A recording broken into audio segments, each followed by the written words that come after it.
জামাত তো দেশের প্রয়োজনে অনেক ঝুঁকি নিছে এবং নিয়ে জামাত ইসলামী দেশের স্বার্থে তার দলের অনেক ত্যাগ স্বীকার করেছে, অন্যরাও করেছে।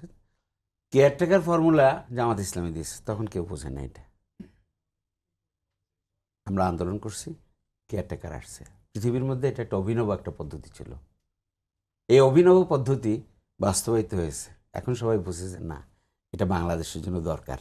কিন্তু সেই কেয়ারটেকার সরকার প্রবর্তিত আপনারা করে পরের বছরই আপনারা শেখ হাসিনার সাথে জোট করে তাকে ক্ষমতায় এনেছিলেন। আমি আসতেছি না, সেইটাই কেয়ারটেকার সরকারের ক্ষেত্রে সেই দিন যদি 91 সালে এইটার জাতীয় দাবিটা তৎকালীন সরকার সেটা যদি আইনে রূপান্তরিত করতেন, তাহলে আর আন্দোলন লাগতো না। জি, কারণ দেখা গেছে যে এটার একটা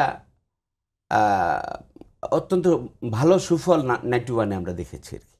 আচ্ছা যাক, তারপরে 96 গেল, 2001 গেল, এবং তারপরে মানে 2008 সাল থেকে 2024 সাল পর্যন্ত এটাকে আপনি কিভাবে বিশ্লেষণ করবেন?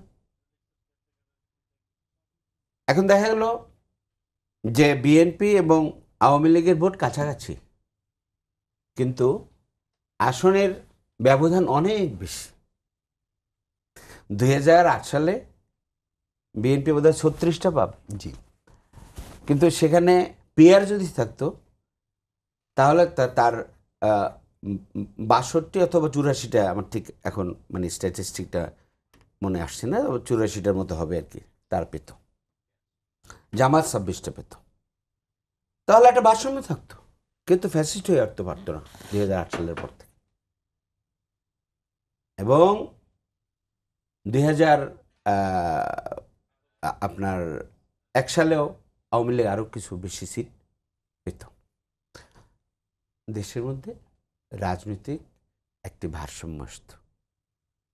সংসদ একটি দলের মানে